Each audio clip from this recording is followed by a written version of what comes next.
Mhm.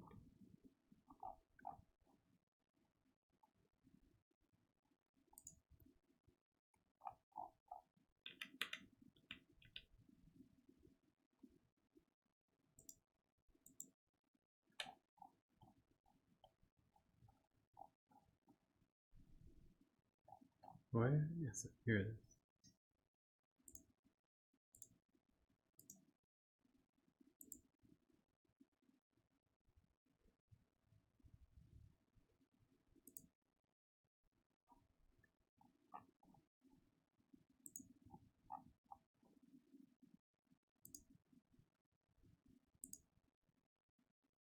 Mhm.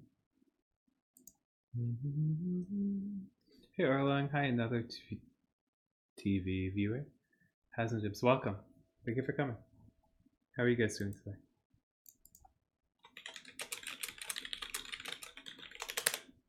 We'll begin in a moment. We're just gonna let everyone join up.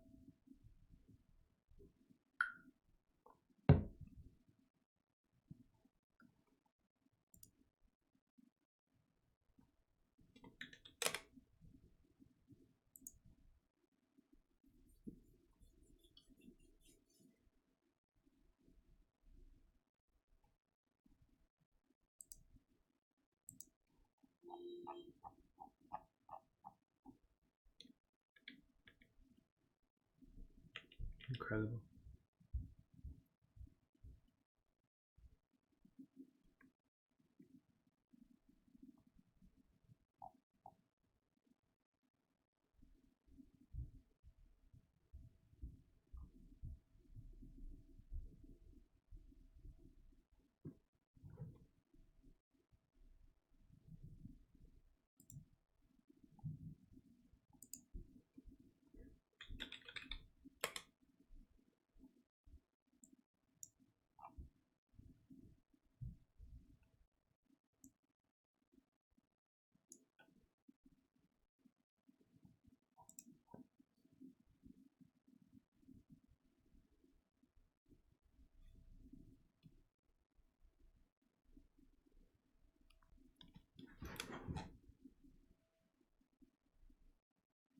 Where is that sound coming from?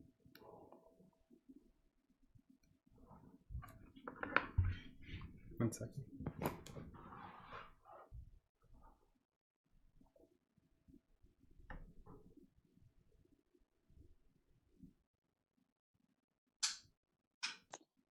Good evening, David.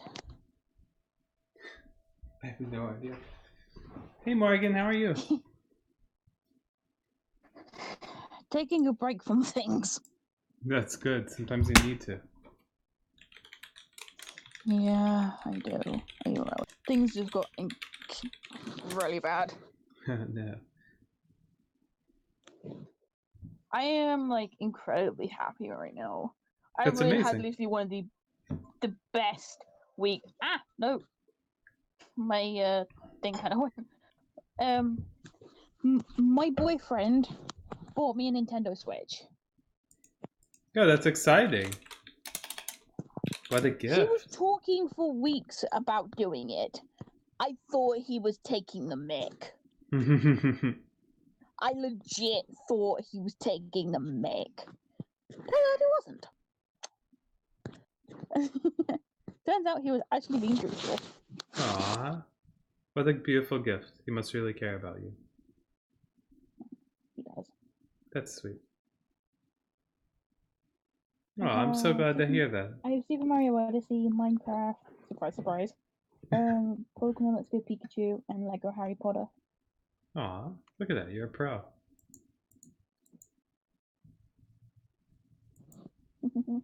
Yeah.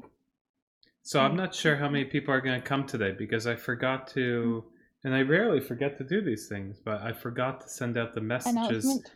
And I forgot the announcement. And I forgot to post on r/stoicism, which is pretty bad because I rarely have them on my to-do list. I just didn't. And I've always done these things for years. I've never missed, but this week I missed. So it might be short, but we'll get through as much as we can in an hour.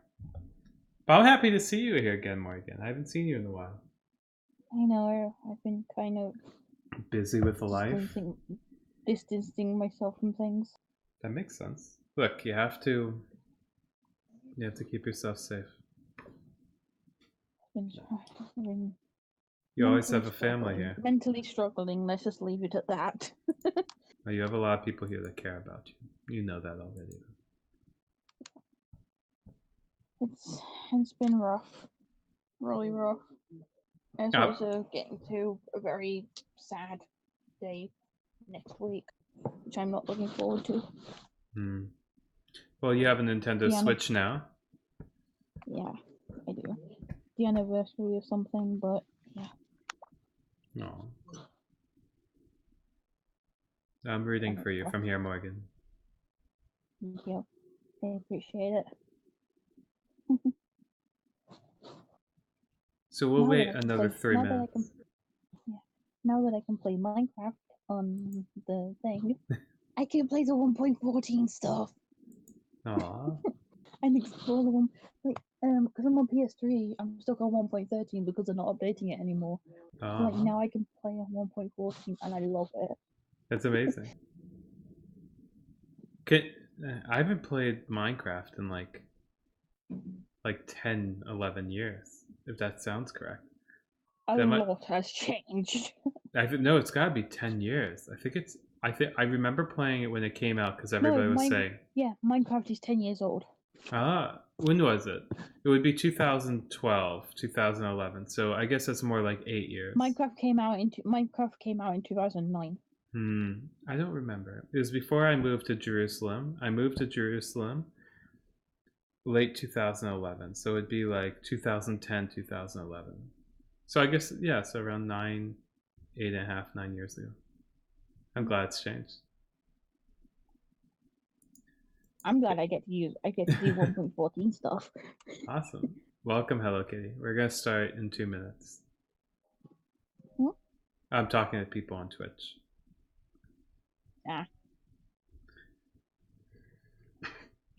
Well, I know this is with the study group. Far more people listen to it after it's over. Like last week, I think we had about 15 people attend, but 170 people listened to the recording. So I can't blame them. 3 o'clock on Sunday in the East Coast, people are generally doing other things. We'll wait till 5 past and then we'll begin.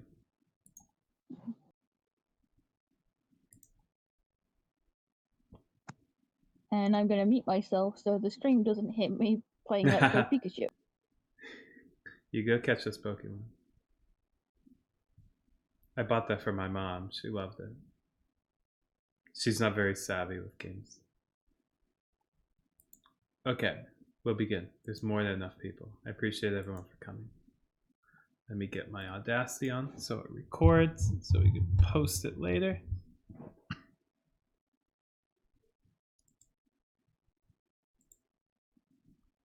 Okay, so thank you very much for coming, everyone who's here. This is what it's going to look like. This is the second session of us studying Meditations by Marcus Aurelius together. The way that somewhat works for people who are new is I will read through the text, I'll offer an explanation, and then we'll open it up for questions. If anyone has any questions, we'll discuss them as a group, and if not, then we'll just go further. And our goal is to see as much as we can learn in an hour. And that's it. At the end of this, I will publish an article concerning what we learned, summarizing it, with an attached recording. And you can review it, send it to other people, whatever it is you desire. But I'm very appreciative for you to come. So let's take a moment and review what we learned last week. We talked about Marcus Aurelius, just the beginning of Meditations as the first session. It's interesting that the man who's so accomplished, right? He was the emperor of Rome, has every reason to think that he was like God's gift to the earth. Literally at one point owned almost the entire world's wealth, owned almost all of the world's land, had slaves, in the tens of millions, like a person who has everything. Doesn't start off with a book talking about how amazing he is. Instead, he talks about other people. He talks first about the people who raised him, his great-grandfather and his mother, as his father had died, so I mean his grandfather and his mother, who taught him to be shamefast, manlike. His mother taught him to be religious, faithful. and to like avoid overeating, things like this. He's incredibly thankful for these minor skills. Like he was the emperor of Rome. Like for like if someone were to come to the emperor of Rome and say, "How did you become yourself?" You would normally say, "Oh, I learned how to like govern from my great grandfather. Right, I'm the emperor." But he doesn't start off this way. He starts off with smaller skills like how to be a good person, how to be humble, how to give to others, how to be responsible for your own work, etc. It's really a tremendous and humble beginning to the work. You would think that he would start elsewhere, but he doesn't. He starts with others, which is absolutely beautiful. It's really a testament to who he is as an individual. So now he goes on to his grandfather, his mother who raised him. He begins speaking about his teachers, what he learned from them, who taught him to like avoid the rabble, the nonsense spoken by the common people. Talking about the circus, talking about the different factions in politics or the different like reality, quote unquote, reality TV shows happening in that day. Just told him to ignore the sorcerers, the predestinators, the imposters. This is things which are nonsensical, and he learned it's better to ignore them, instead apply himself to philosophy, enlisting and becoming a good person. He learned to work tirelessly in order that he can accept suffering if that's necessary, but that he should continue doing his work. Just basically all these wonderful general stoic qualities that people continue to talk about: to not be barbaric, to be loyal, to be intelligent, capable, etc. And he starts off by explaining all these things, whether it's from the people who raised him, his brother, or his teachers. One little interesting notation, maybe, is that he starts off with the people who raised him. He starts off with his grandfather and his mother, and then he doesn't go on to his brother. Like, if you were to start with your grandfather and mother, I'd think that you're going to start with your family. But he doesn't start with his family. He starts with the people who raised him, the people who taught him the most. And then he goes on, not to his family, but the people who taught him the second most, his teachers. And then he goes on to the third most, which is his brother. So the way that he's classified the importance of the beginning of his book is based on who he's learned from, not who is supposed to be subjectively closer to him or subjectively important, but those who taught him. That's how he raises the importance. And so all that's rather simple. So what we'll do is we'll continue. We'll start at the first book, the 12th paragraph. I'll link it in Twitch. I'll link it in Discord for everyone here. And we'll just continue to go forward.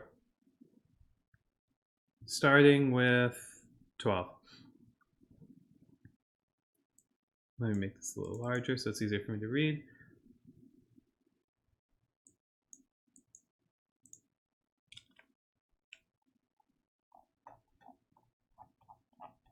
Here we are. From Claudius Maximus, in all things to endeavor to have power of myself, and in nothing to be carried about, to be cheerful and courageous in all sudden changes and accidents, as in sickness, to love mildness and moderation and gravity, and to do my business, whatever it be, thoroughly and without querulousness. Whatsoever he said, all men believed him, that as he spake, so he thought, and whatever he did, that he did it with good intent. His manner was never to wander at anything, never to be in haste, and yet never slow, nor to be perplexed or dejected, or at any time unseemly, or excessively to laugh, nor to be angry or suspicious, but ever ready to do good and to forgive, and to speak truth. And all this as one that seemed rather of himself to have been straight and right, that ever to have been rectified and redressed. Neither was there any man that ever thought himself undervalued by him, or that he could find in his heart to think himself a better man than he. He would also be very pleasant and gracious. So this is an incredible individual. From Claudius Maximus, he learned to be balanced, to be mild, moderate in gravity, meaning that you do what you're supposed to do and not necessarily what others, whether it's business, and that you should avoid quarrels. This just seems like a genuinely good person who's neither in a rush nor neither too slow, that neither overvalues or undervalues an individual. This is a concept of balance in interpersonal relationships, easier said than done. And that he neither excessively did things nor underdid things. He was just a pleasant individual. Beautiful. We'll just go on, because that one's pretty simple. 13. In my father, I observed his meekness, so this is important. His father goes all the way halfway down the page, and I can tell this is a long paragraph. I'm not convinced that he really even knew his father. I think his father died when he was a child, so this is his relationship to him through, I guess, stories of his mother or grandfather.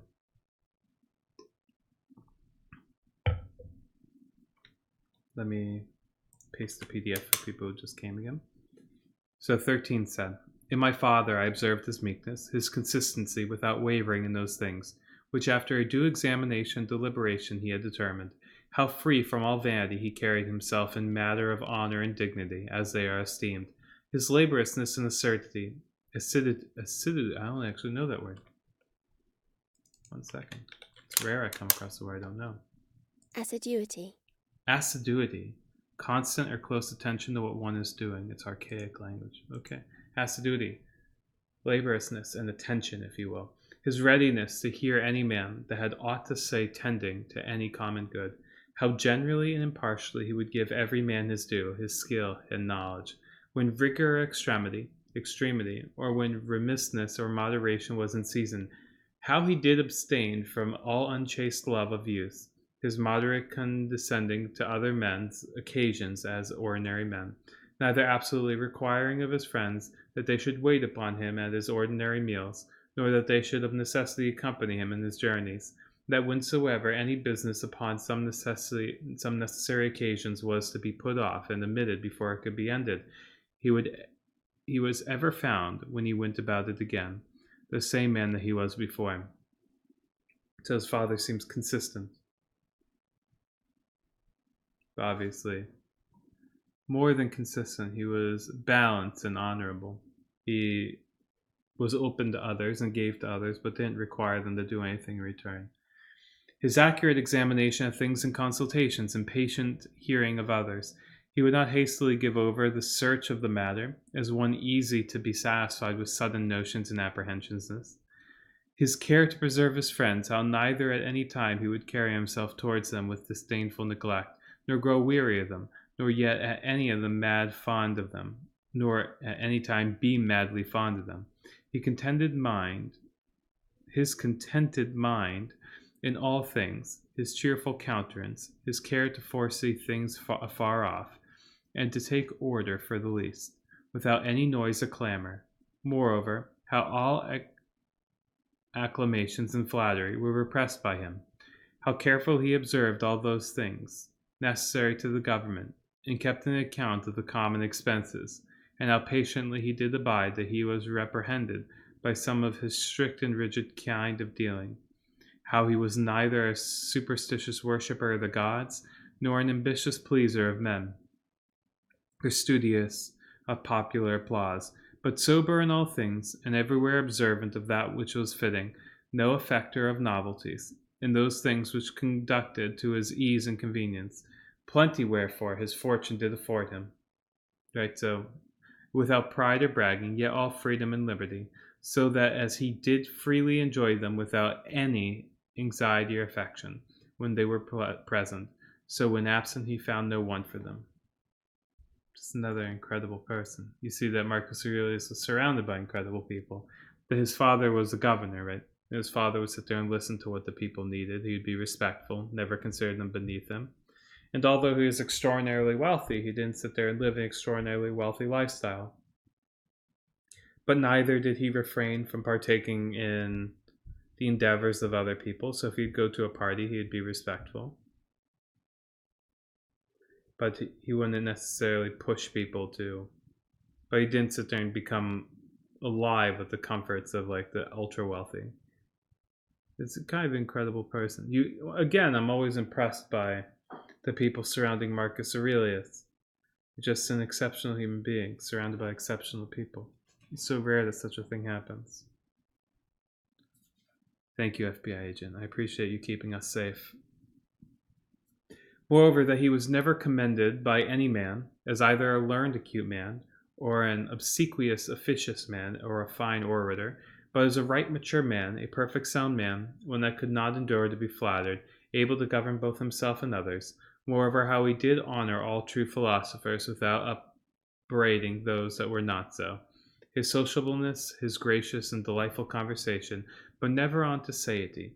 His care for his body within bounds and measure, not as one that desired to live long or over studious of neatness and elegance, and yet not as one that did not regard it, so that though through his own care and province he seldom needed any inward psychic or outward applications, but especially how ingenuously he would yield to any that obtained any particular faculty, as either eloquence or the knowledge of the laws, or of an ancient customs of the like, and how he concurred with them in best care and endeavor that every one of them might in his kind, for that wherein he excelled, be regarded and esteemed. And although he did all these things carefully after the ancient customs of his forefathers, yet even of this he was not desirous that men should take notice, that he did intimate ancient customs. That's an incredibly long sentence. It's got to be like 500 words. But the point being is that his father didn't allow himself to be flattered by other people, that he could govern successfully himself and others. And once again, another person of extreme balance, that he should be strong and that he should be comfortable, but that he necessarily shouldn't seek strength. He's just kind of a person who achieved things. Interesting. Very fascinating. These are all kind of simple paragraphs, so there's not much to go into explanation. Again, how he was not easily moved and tossed up and down, but loved to be constant both in the same places and businesses, and how, after his great fits of headache, he would return fresh and vigorous to his wonted affairs. Again, that secrets he neither had many nor often, and such were often concerned public matters. His discretion and moderation in exhibiting of the public sights and shows for the pleasure and pastime of the people, in public buildings, I don't know this word either. Congrees. Google doesn't even know this word. It's a winery in Rome. A winery in Rome and the like. And all these things having a respect unto men only as men, and to the equity of things themselves, and not unto the glory that might follow, never want to use the baths at unseasonable hours, i.e. prostitution. No builders, never cautious nor solicitous, either about his meat or about the workmanship or color of his clothes, or of anything that belonged to external beauty. In all his conversation, far from all humanity and all boldness and incivility, and greediness and impetuosity, never doing anything with such earnestness and intention, that a man could say of him that he did sweat about it, but contrariwise, all things distinctly at a leisure, without trouble, orderly, soundly, and agreeability. A man might have applied that to him, which is recorded of Socrates, that he knew how to want and to enjoy those things, in the want whereof most men show themselves weak, and the fruition impetulant. But to hold out firm and constant, and to keep with the compass of true moderation, and the sobriety of either estate, is proper to a man, who hath a perfect and invincible soul, such as he showed himself in the sickness of Maximus. Incredible. So here, the past two things he's talked about his brother and his father. His brother died when he was young. The father also died when he was young. He was raised by his grandfather. But it's actually tremendous how much he writes about his father. About being honored, dignitable, about being balanced, about being able to govern himself and others, taking responsibility, about being honest and fair. He was neither too much of something nor too little. He was welcomed everywhere, in places where wealthy people would go, in places where poor people would go. Just kind of an exceptional human being. No major novelty, but just exceptional. So we'll stop there for a second. Does anyone have any questions? We have a couple people here in Discord. We have some people on Twitch. Kind of a light coming today. We'll give people a second.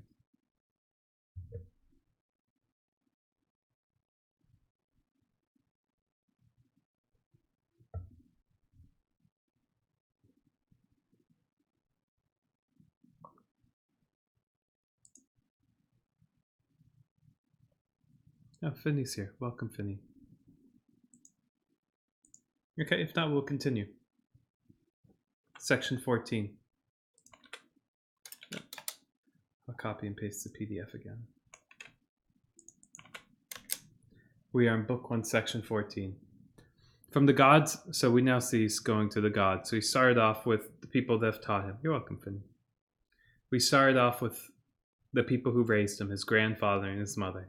Then we moved on to his second greatest teachers. His teachers, actually, like teachers at his universities, his schools, etc. And then he moved on to people that he learned from not through teaching, but through stories about his brother, about his father, neither of which were alive much of his life. Marcus Aurelius was consistently surrounded by death. Most of his family died. Almost all of his children died except for his one stepson, who later ruled and somewhat destroyed the empire, Commodus. He was a man who was surrounded by a lot of death. I guess he got used to it. 14.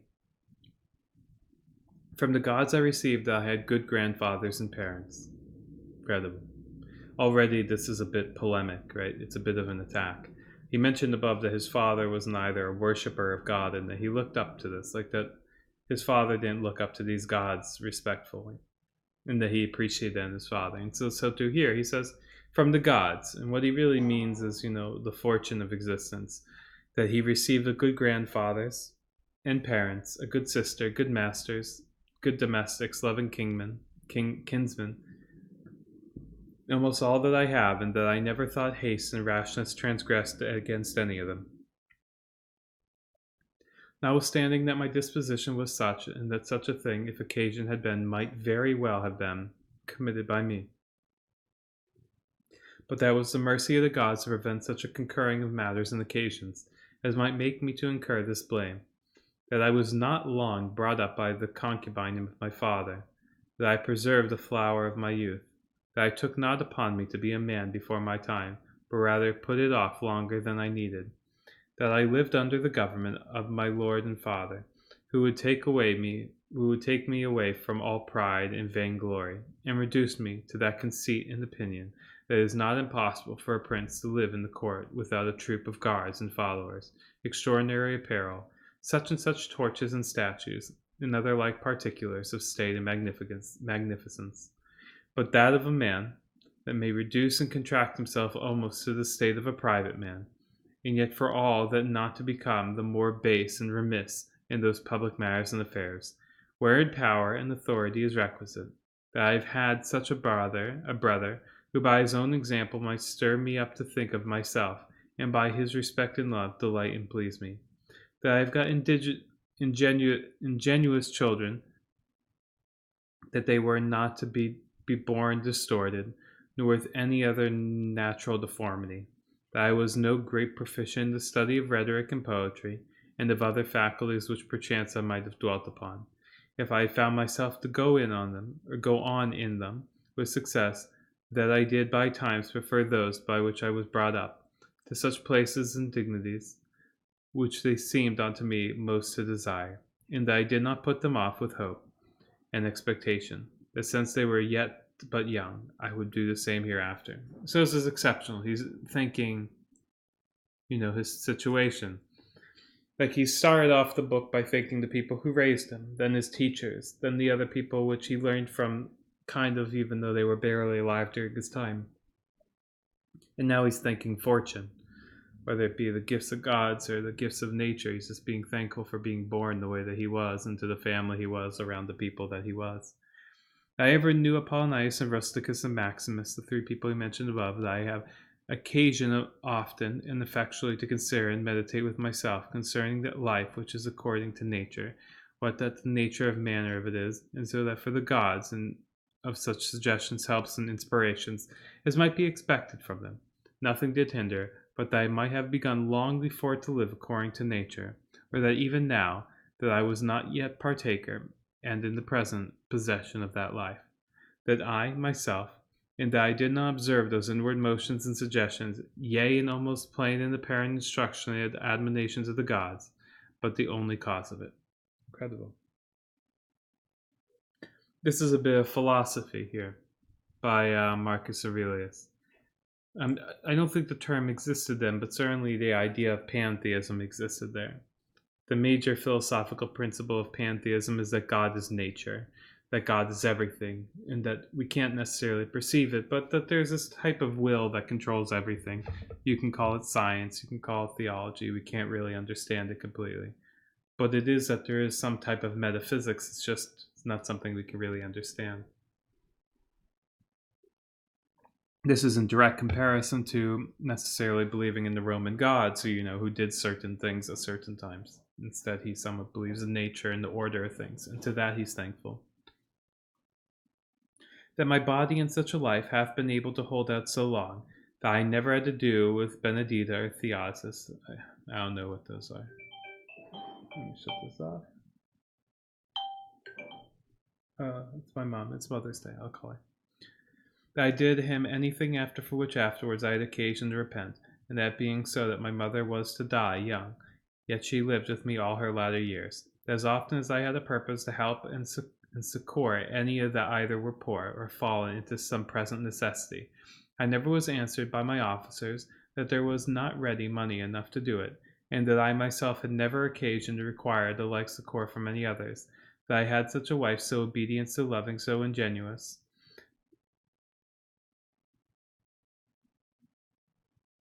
that I had choice of fit and able men, of whom I might commit the bringing up of my children, that by dreams I have received help for other things, so in particular I might stay my casting of blood and cure my dizziness, as that also happened to be the of Cajada and the Cherise, which he prayed by the seashore.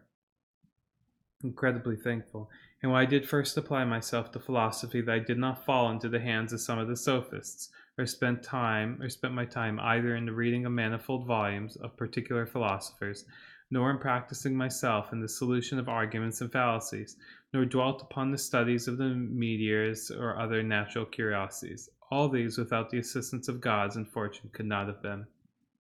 So you see how thankful he is.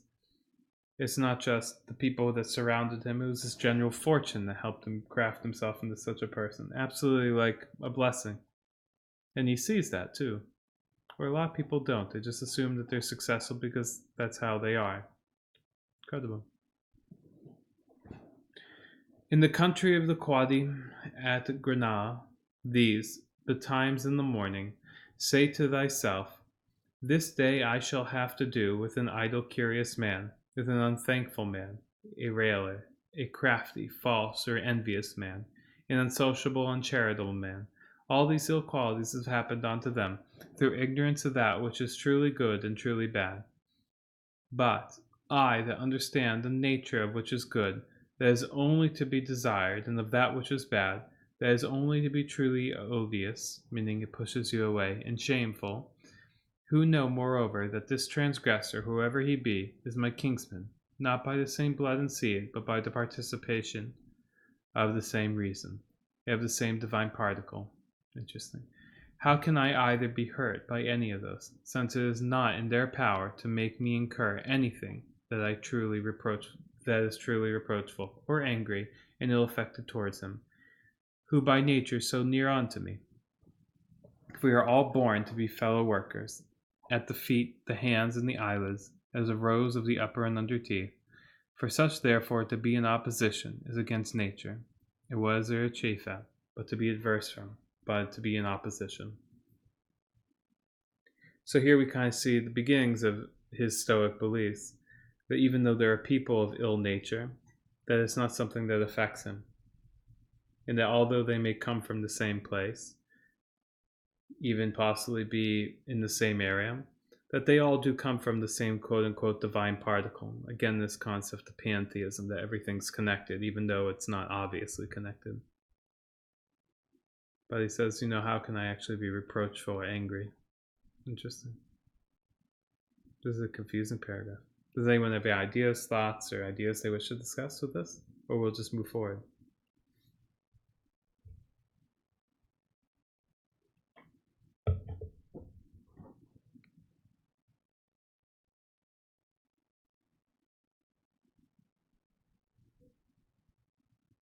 I'm just texting my mother. I know I'll get it back.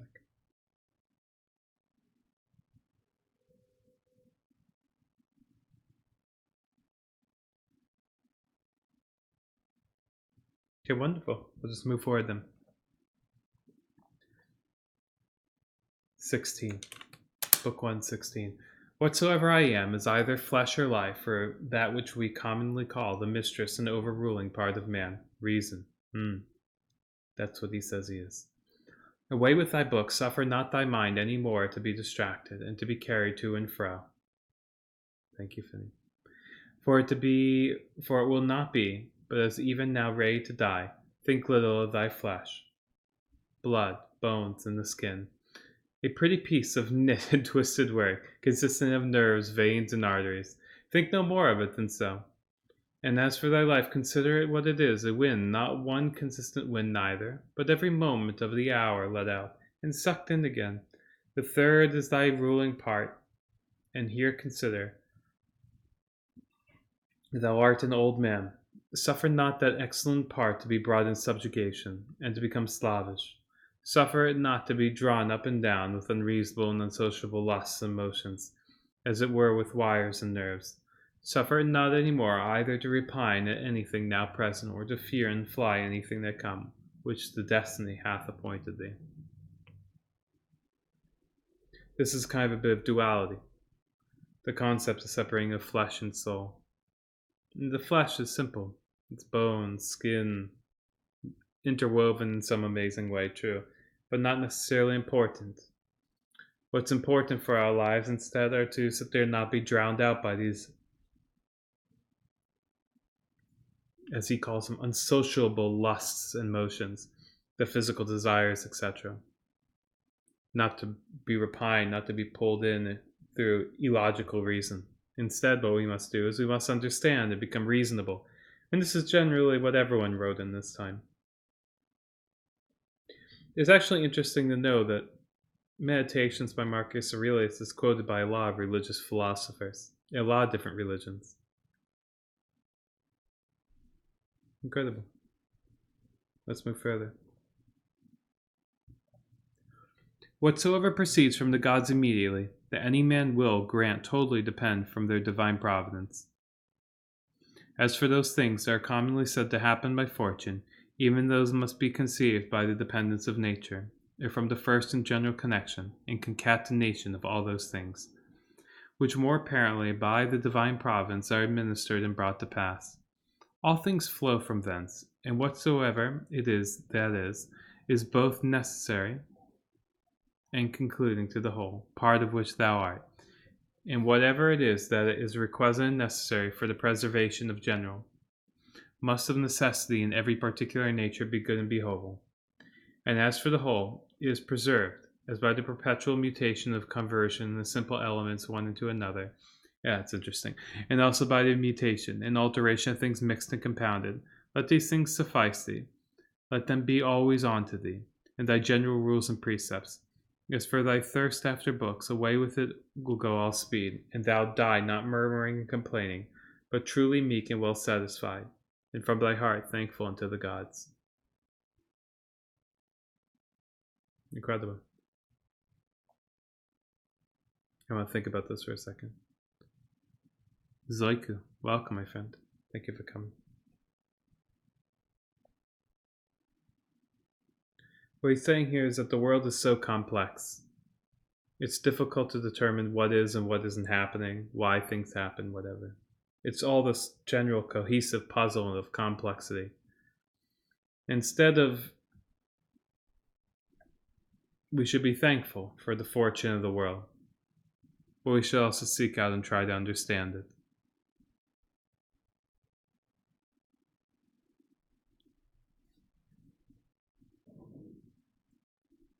Incredible. He also mentions kind of an alchemaic sentence, which is kind of interesting. I'll say it again. And for the whole is preserved as by perpetual mutation, conversion of the simple elements into one another, so that also by mutation, alteration of things mixed and compounded. This is an old type of science which existed in Marcus Aurelius' time. This is even pre-alchemy, where they believed that there were really 4 different elements that made up everything. That everything, whether it's people, animals, mountains, the sky, that all came from these things. It's kind of cool.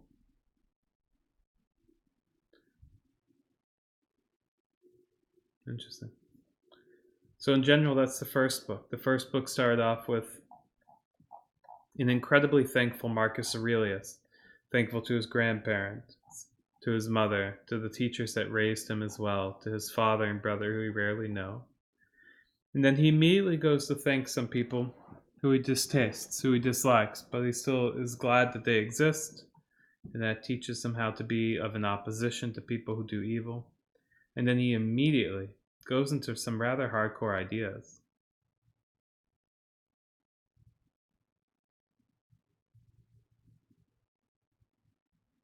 Incredible.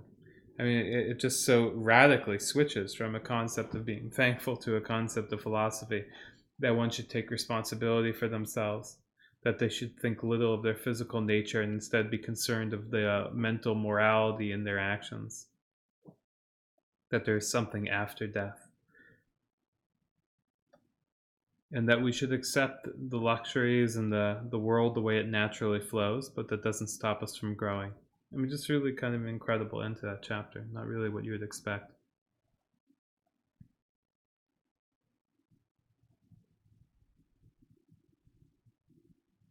I think the point being is this. Although he's thankful to all these people, he's also thankful for the own things in his own life, for the people that he's met and the opportunities he had to learn himself. He thanks everyone else who taught him, and then he thanks himself as well. The second book will begin this. 1. I'll post the PDF here in chat again. 1. Often a certain day and hour, as it were, having been set on to thee by the god. Oh, sorry, that's not where it starts. Remember how long thou hast already put off these things, and how often a certain day and hour, as it were, having been set unto thee by the gods, thou hast neglected it. It is high time for thee to understand the true nature both of the world, whereas thou art a part, and that Lord and Governor of the world, God, to whom as a channel from the spring that thyself didst flow, that you come from, and that there is but a certain limit of time appointed unto thee, which if thou should not make use of to calm and allay the many distempers of thy soul, it will pass away, and thou with it, and never after return. Right, so we have a cosmology here. The concept is that there is God, but he believes in a pantheistic God. The difference is that, so like some gods, they tell you exactly what you need to do. These are the laws, these are the commandments. If you don't do them, you're punished. Or gods can be more vague, where they just create the world and they expect you to interact, but they also expect worship to some extent. But Marcus Aurelius' God is uncaring to a certain extent. He created the world, but now he exists within its nature, meaning the will of God is the will of nature. Gravity is part of the will of God, so are temperaments, etc. And so here, he begins talking about the separation between the divine and non-divine,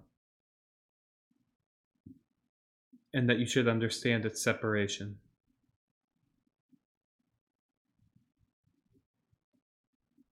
Incredible. And he offers a bit of a theological polemic here, where he says that, should you sit there and be distempered, have negative attributes, that your soul will pass away when you die and you'll never return. It's almost kind of a belief in reincarnation, but it doesn't happen if you're a bad person. We'll have to see. I'm sure he'll continue to explain. It's important to remember that Marcus Aurelius isn't really a hardcore philosopher. He's offering advice here and thoughts, but he's not someone that you would go to for logical proofs. 2. Let it be thy earnest and incessant care as a Roman and a man to perform whatsoever it is that thou art about, with true and unfeigned gravity, natural affection, freedom, and justice, and as for all other cares and imaginations, how thou mayest ease thy mind of them, which thou shalt do, if thou shalt go about every action as thy last action, free from all vanity, and passion and willful aberration from reason, and from all hypocrisy and self-love, and dislike of those things, which by the fates and appointment of God have happened unto thee. Thou seest that those things, which are for a man to hold on to in prosperous course, and to live a divine life are requisite and necessary, are not many, for the gods will require no more of any man, that thou shalt keep and observe these things.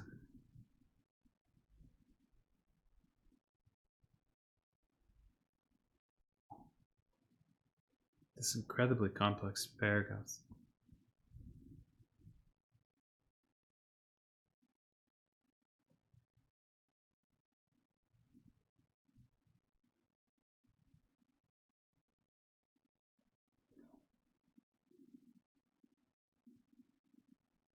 He says that you should be yourself, that you should be a good person, and that you should live as if every action is your last action. Meaning, a lot of times we do things for the future. And when we do things for the future, we err. And we miss out on things in the present. Instead, his recommendation is to do things always consistently for the present. To be free from vanity, aberration, hypocrisy, self-love, dislike of those things. I mean, this is more morality, but it's complicated morality. He also really doesn't care how you were born or what you were born with. He says, all these things which are the fates or appointment of God which have happened unto thee. He doesn't care where you come from. All that he cares is that you take responsibility for what you can. And if you sit there and you do this, he believes that you will live a divine life. That's interesting. It's a complex paragraph. It's hard to tell. Sometimes these things seem more theological than necessarily philosophical. But it's obvious that he was a religious man. Incredible. Let's keep going. I'm sure it will make itself more clear. Do, soul, do. Abuse and contemn thyself. Yet a while and a time for thee to respect thyself will be at an end. Every man's happiness depends from himself, but behold, thy life is almost at an end. Whiles affording thyself no respect, thou dost make thy happiness to consist in thy soul's, and conceit of other men's. This is very simple. This is take responsibility for yourself. Other people don't make you sad, they don't make you happy. Only you make yourself the way that you are. And how do we become the person we want to do? We have to take action. That's what he says.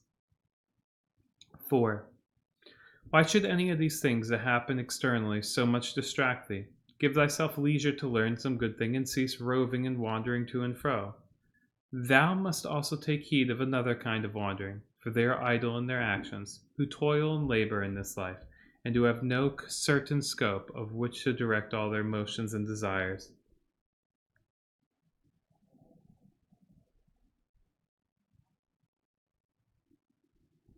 A lot of people get caught up in the rat race of life, and they believe that they have to do certain things, and they get into some type of routine where they never grow.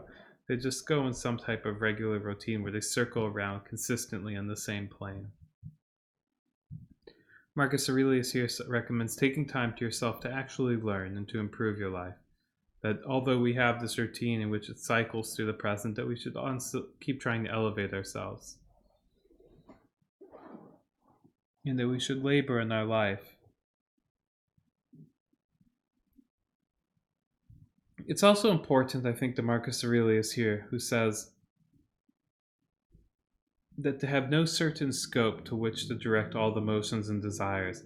The reason why we do things, the reason why we take action, the reason why we build is not necessarily to achieve anything. It's necessarily that we should do the work which is before us. And the results themselves occur naturally.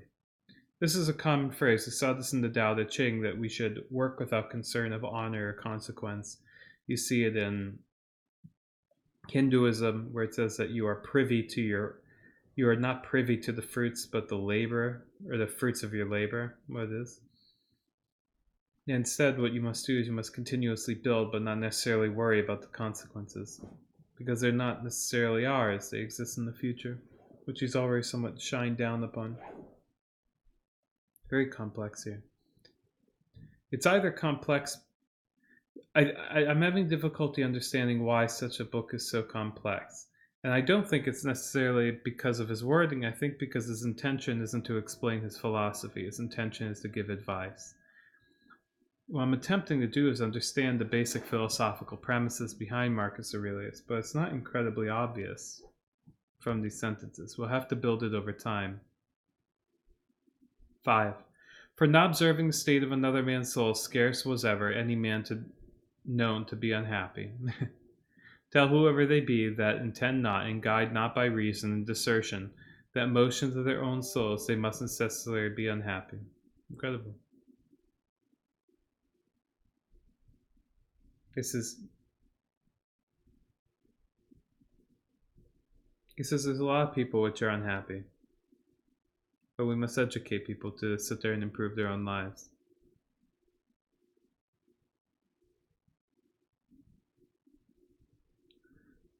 Maybe he doesn't say that.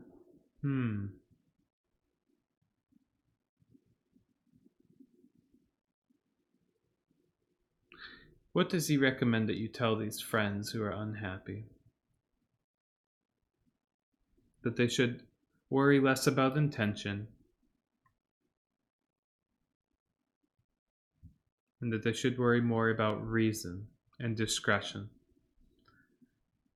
So there's a lot of people that don't do things, right? They just say that they're going to do things. They spend a lot of time thinking.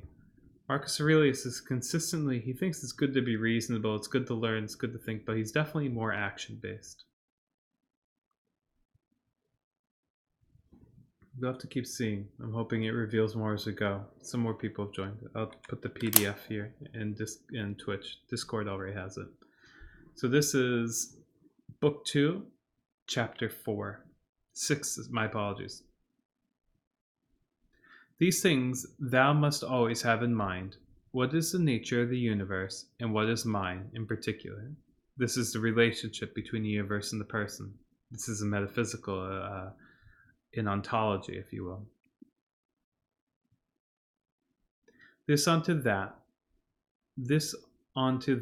what relation I have, what kind of part, of what kind of universe it is, and that there is nobody that can hinder thee, but that thou mayest always do both and speak those things which are agreeable to that nature, whereas those are apart. Interesting.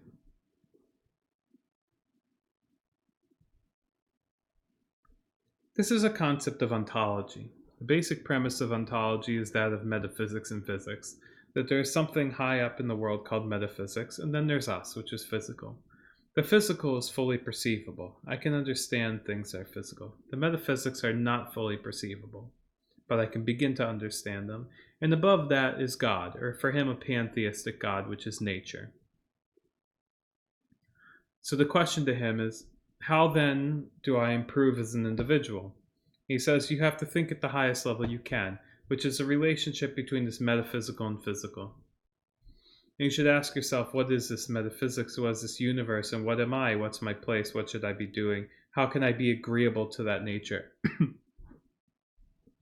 This is Aristotelian, that in order to fulfill ourselves, or for anything to fulfill itself, it has to fulfill the premises of the general category above it. And since the universe comes from this pantheistic God, and we come from this nature, this universe, that so too we should attempt to emulate it. And we'll read one more part, and then we'll give a brief summary and we'll be done. We'll start again next week. Theophrastus, where he compares sin with sin, as after a vulgar sense such things I grant may be compared, says well, and like a philosopher, that those sins are greater which are committed through lust than those which are committed through anger. For he that is angry seems with a kind of grief in close contradiction of himself. Hey David, are you studying Bible? 1 second. Area 51. I'll get right with you in a second. For he that is angry seems with a kind in grief that is close contradiction to himself, to turn away from reason, but he is that sins through lust, being overcome by pleasure, doth as in his sin be array and more impotent and unmanlike disposition. And then, like a philosopher doth he say, that he is of two or more to be condemned, that sins with pleasure, that he that sins with grief. For indeed this latter may seem to be wronged, and so in some manner, though grief therein, to have been forced to be angry. Whereas he who thought lust doth commit anything, did of himself merely resolve upon that action. So this is somewhat interesting. He compares lust to anger. He says the sins caused through anger are generally contradictory to who we actually are, right? When we're angry, we're not ourselves, but after being angry, we actually return back to who we are. But when we sin through lust, that's actually who we are. When a person does something because they desire it, they have a greater attachment to it. It's actually who they are. So a person who does something out of anger usually doesn't do such things. But a person who does things out of lust does things like that more often. In that way, we should try to avoid lust more than we try to avoid anger. Although both, I think you would say, are quite poor things. So I think we're going to stop here today. I want to give... We've done all the hard work. The hard work is really in the first book because it's incredibly long-winded and it's just a bunch of things. There's far less to think about. It's very important, but it's less interesting. But we've done so far is we've gone through the first book where he goes through an exceptional amount of thanks. He thanks people in the order to which they helped him. He starts off his grandfather, his mother who raised him, who taught him almost everything he knows. Then he went through his teachers who taught him the second most. Then he started talking about his brother and his father who also educated him, but they were dead. They died young in his life. He then goes directly, straight into this very complex concept of pantheism and metaphysics.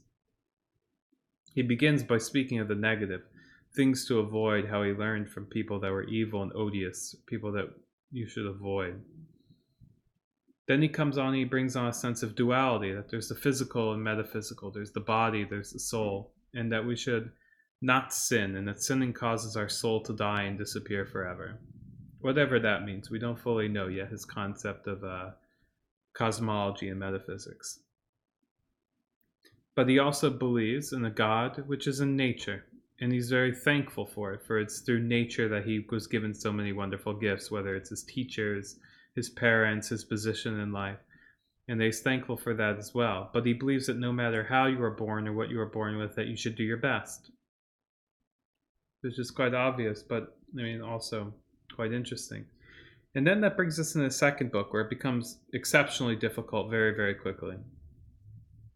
He begins by saying that you should take responsibility for yourself, no matter what it is.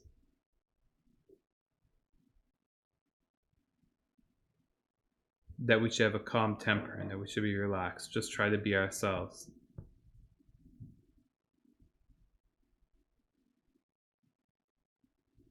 That we should always try to improve our station, that we should try to improve our life to be a good person, that we should take action, but we should avoid vanity, passion, lack of reason, hypocrisy, self-love. Instead, what we should do is we should take action and consistently try to understand the world through logic and reasoning, and that we should avoid emotion and all these other things which are more subjective. And to him, this is also a metaphysical argument, where the universe isn't emotional, right? The rain, it doesn't decide I want to rain here today to bother these people because I don't like them, or to water these plants because they love them. That we should become more like nature. That's kind of his level of emanation, that just as God is this pantheistic God that runs the world through his will, and that it created a universe from which we begin to see more emanations of his will, that we should attempt to emulate that by moving and transcending ourselves up. And we don't transcend ourselves upwards through passions or through emotion. We do it through reason and logic, according to Marcus Aurelius. And the way which we do this is by taking action and responsibility, that we become happy through our own action, through our own thoughts, not through others. If other people can't actually hurt us, they can't hurt our feelings, they can't bother us.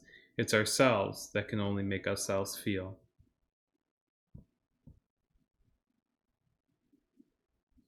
So we take responsibility for these things. We have labor within our work. We choose to build what we should build.